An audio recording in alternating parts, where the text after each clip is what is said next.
दोस्तों, आज की हमारी कहानी है कैसे जहरीले कालिया नाग को भगवान श्री कृष्ण से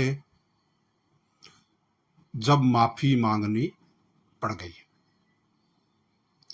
प्रिय श्रोताओं, 9 अगस्त को नाग पंचमी का पर्व है।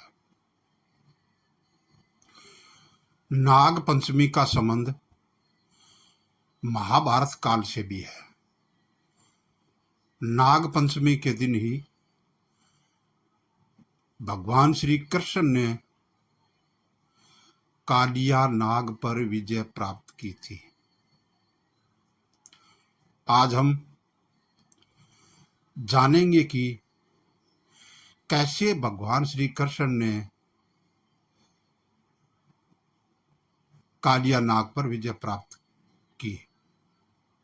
अतः आपसे निवेदन है, इस वीडियो को अंत तक देखें और लाइक और शेयर करें तथा हमारे चैनल श्री गणेश ज्ञान गंगा को सब्सक्राइब करें। महाभारत कथा। महाभारत की कथा के भगवान श्री कृष्ण प्रमुख पात्र हैं। संपूर्ण महाभारत की कथा के केंद्र में भगवान श्री कृष्ण ही है।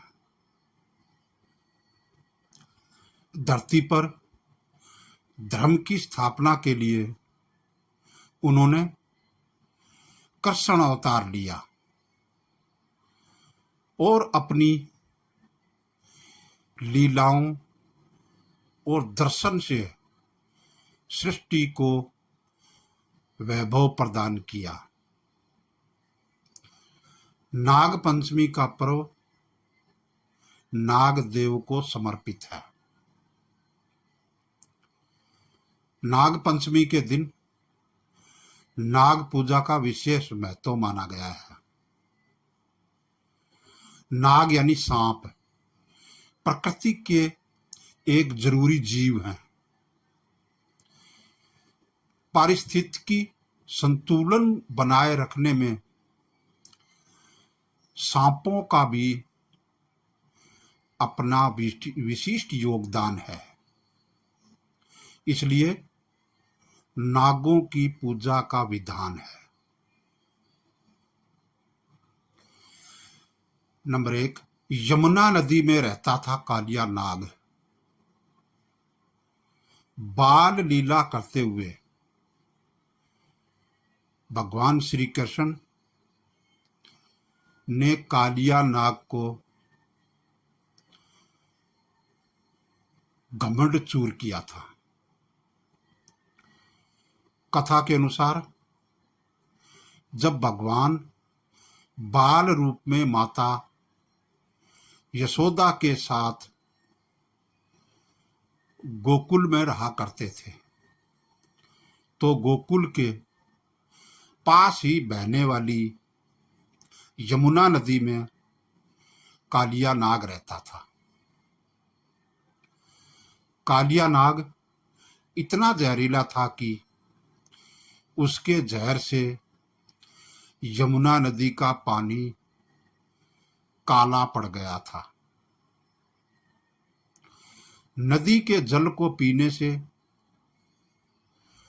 पशु पक्षी तुरंत ही मर जाया करते थे। हर कोई इस समस्या से परेशान था। गांव के लोग अपने जानवरों और बच्चों को नदी की तरफ नहीं जाने देते थे। यमुना नदी में कूद पड़े भगवान श्री कृष्ण। तब भगवान ने कालिया नाग को सबक सिखाने के लिए एक लीला रची। श्री कृष्ण एक दिन अपने मित्रों के साथ गेंद से एक खेल खेल रहे थे। भगवान श्री कृष्ण गेंद खेलते खेलते यमुना नदी के किनारे पहुंच गए। तभी अचानक उनकी गेंद नदी में जा गिरी। खेल बीच में ही रुक गया। गेंद लेने के लिए कोई तैयार नहीं हुआ, क्योंकि सभी जानते थे कि नदी में कालिया नाग रहता है। जब कोई तैयार नहीं हुआ तो भगवान श्री कृष्ण ने गेंद उठाने वे खुद ही अंदर जाएंगे, क्योंकि गेंद उनसे ही नदी में गई है।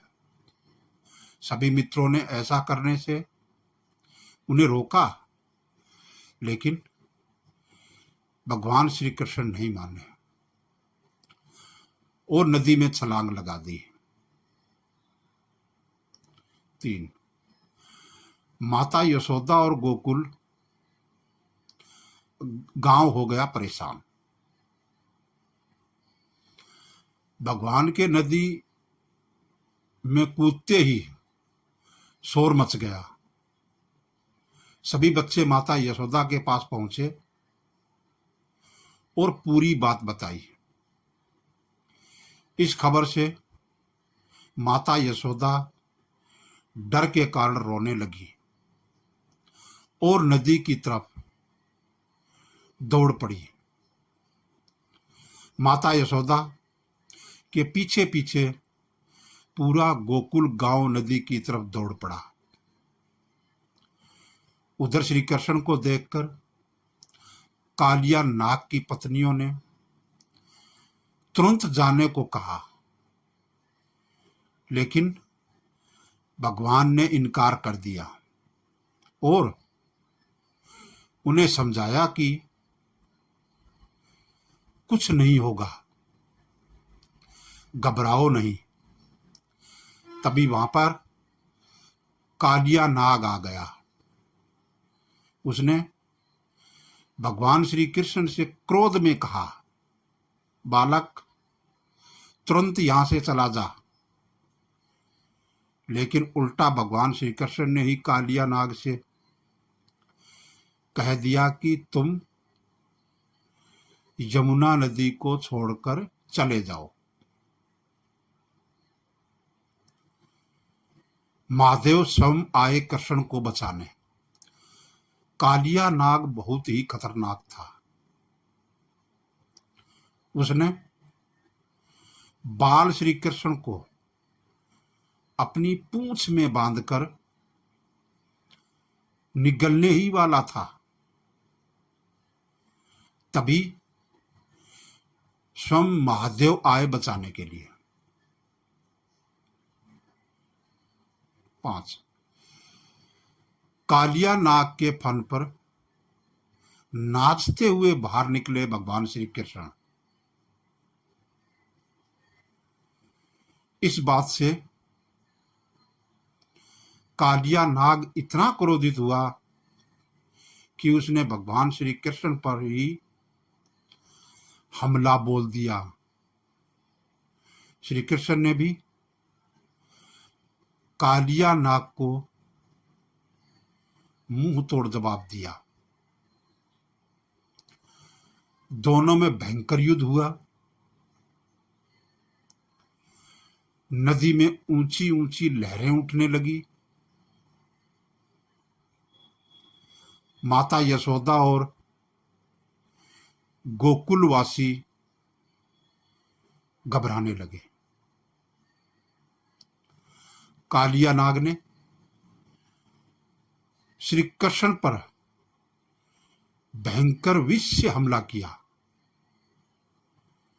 लेकिन भगवान पर इसका कोई असर नहीं हुआ। भगवान कालिया नाग के फन पर खड़े हो गए।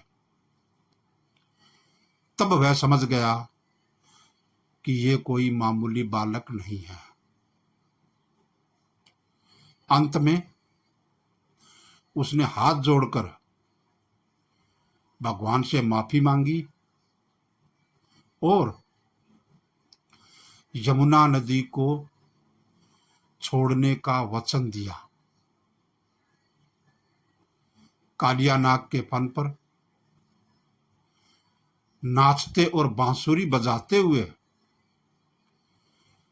नदी से बाहर निकले तो यशोदा माता और पूरा गोकुल नाचने गाने लगा। कालिया नाग पर विजय को भी नाग पंचमी के रूप में मनाया जाता है। वीडियो को अंत तक देखने के लिए आपका बहुत बहुत आभार। यदि आपने अभी तक श्री गणेश ज्ञान गंगा को सब्सक्राइब नहीं किया है तो अभी कर लें। धन्यवाद। सबको जय श्री कृष्णा। हर हर महादेव की जय।